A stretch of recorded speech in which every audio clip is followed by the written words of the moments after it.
Beer P रहा था। संजीव आज बहुत खुश लग रहा था। अरे यार, आज की पार्टी में तो मजा आ गया। तुम दोनों दोस्तों के साथ तो मेरी जिंदगी इतनी अच्छी है कि क्या बताऊं कितनी अच्छी है। अरे भाई, अब दोस्ती की है तो जीना मरना सब साथ में। हाँ अरे यार सुनो, जल्दी से एक बियर और ऑर्डर करते हैं ना, एक आखिरी, और उसके बाद ये जश्न यहीं खत्म हो जाएगा। अरे हाँ, क्यों नहीं। वेटर, जल्दी से 2 बियर की बोतल लेकर आओ। आज मेरे दोस्तों को जश्न मनाना है, क्यों? इतने में वहां पर एक बहुत सुंदर लड़की छोटे छोटे कपड़े पहनकर हाथ में बियर की बोतल लेकर उसके पास आती है। ये लीजिए, आपने बियर ऑर्डर की थी ना, मैं लेकर आ गई। क्या बात है यार, इस बार की वेटर तो बड़ी सुंदर है। अब बियर लेकर आई हो तो अपने हाथों से ही पिला दो ना। हाँ, क्यों नहीं, जैसा आप बोलोगे मैं वैसा ही करूँगी। क्या बात है यार, अब तो लगता है रोज यहीं आना पड़ेगा। उसके बाद वो लड़की उन तीनों को बियर सर्व कर देती है। पार्टी करने के बाद वो तीनों अपने अपने घर जाते हैं। प्रतीक, संजीव और राघव को उनके घर छोड़कर जैसे ही अकेला अपनी कार में आकर बैठता है तो अचानक उसे एहसास होता है जैसे उसकी कार की पीछे वाली सीट पर कोई बैठा हुआ है। वो तुरंत पीछे मुड़कर देखता है।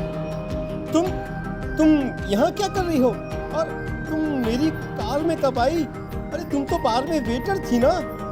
बस ऐसे ही मेरा दिल कर रहा था आपके साथ आपके घर चलने का, इसलिए मैं आपके साथ चली आई। अरे लेकिन तुम मेरी कार में आई कब? अभी कुछ देर पहले तो यहाँ पर मेरे दोस्त बैठे हुए थे। प्रतीक के इतना बोलते ही उस लड़के का चेहरा खतरनाक तरीके से बदल जाता है। उसकी आंखें पत्थर की तरह सफेद और पूरे शरीर पर नीली नीली नसें उभर आती है। गाड़ी चलाओ, पूरी स्पीड में चलाओ, और अगर तुमने गाड़ी रोकने की कोशिश भी की तो मुझसे बुरा कोई नहीं होगा। डर की वजह से प्रतीक के पसीने छूटने लगते हैं। उसका शरीर बुरी तरह से कांप रहा था। प्रतीक बिना कुछ सोचे समझे कार को फुल स्पीड से चलाना शुरू करता है। चलते चलते वो शहर से दूर एक पहाड़ी पर पहुंच जाता है और सामने अब सिर्फ पहाड़ी का किनारा दिख रहा है, जिसे देख प्रतीक घबराकर अचानक से कार को ब्रेक लगाता है। देखो, मुझे छोड़ दो मुझे। अगर मैंने गाड़ी जरा सी भी आगे बढ़ाई तो हम दोनों नीचे गिरकर मर जाएंगे। ये तो तुम्हें पहले सोचना चाहिए था ना। अब कुछ नहीं हो सकता।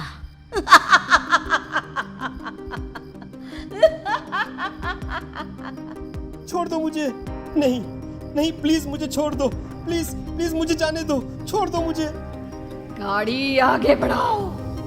और तभी अचानक से बिना प्रतीक के स्टार्ट किए उनकी कार आगे बढ़ती है और गहरी खाई में गिर जाती है। उसके चीखने की आवाज एक चारों तरफ सुनाई देती है।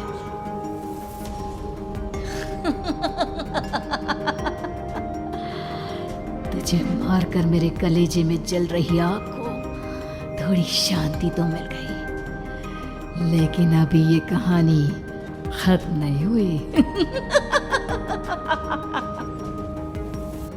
और फिर अगले दिन राघव और संजीव को पता चलता है कि प्रतीक की पहाड़ी से नीचे गिरकर मौत हो गई।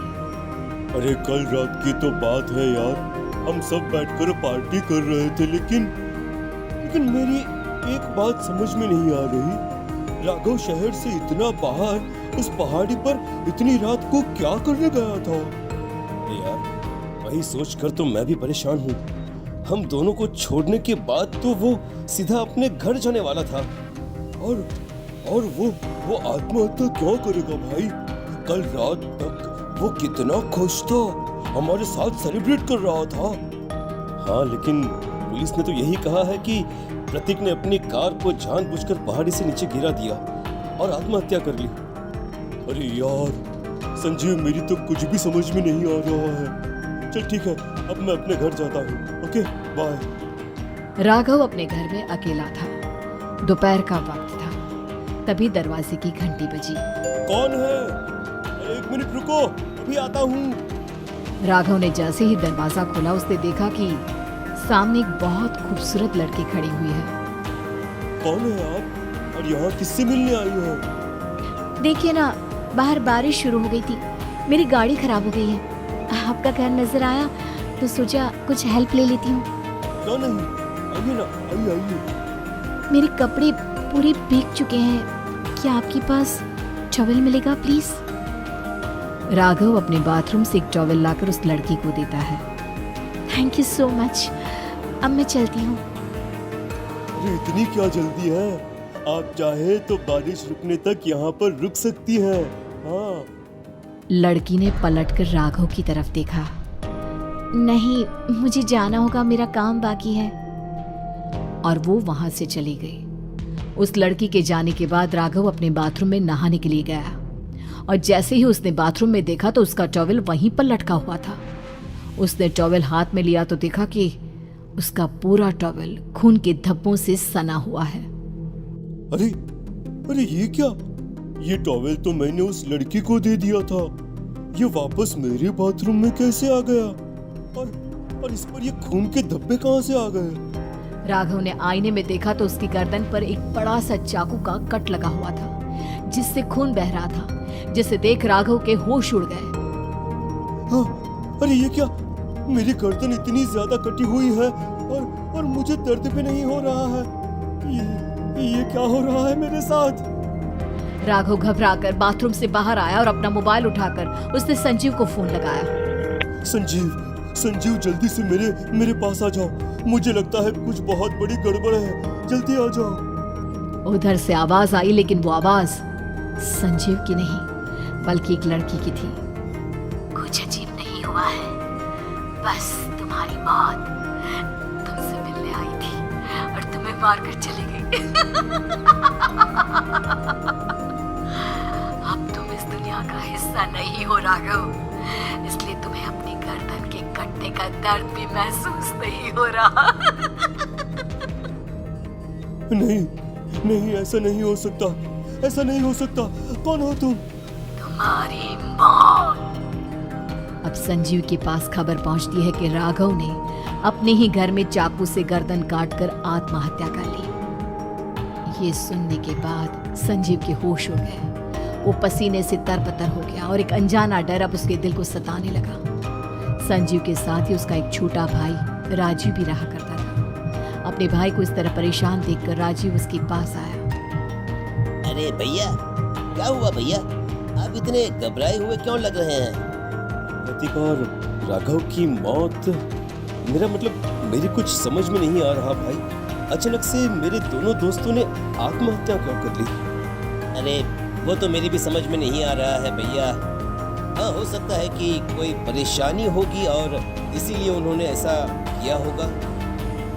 हाँ, लेकिन दोनों की जिंदगी में एक साथ परेशानी और दोनों का इतनी खतरनाक तरीके से आत्महत्या करना, कहीं ऐसा तो नहीं मैं भी मर जाऊंगा? अरे आप ऐसी बातें क्यों कर रहे हैं भैया? वैसे ही मैं इतना परेशान हूँ। जब से अंजलि ने मेरा साथ छोड़ा है तब से सब कुछ बहुत अजीब सा हो गया है। रोज रात को डरावने सपने आते हैं। ऐसा लगता है जैसे अंजलि बार बार मेरे सपनों में आकर मुझे डराने की कोशिश करती है। अंजलि का नाम सुनते ही संजीव की आंखें फट गई और उसके गले में आवाज अटक गई। उसके चेहरे पर घबराहट साफ नजर आ रही थी। कौन थी वो लड़की जिसने प्रतीक और राघव को आत्महत्या की आड़ में मौत के घाट उतार दिया? और कौन थी अंजलि जो बार बार राजीव के सपनों में आकर उसे डरा रही थी?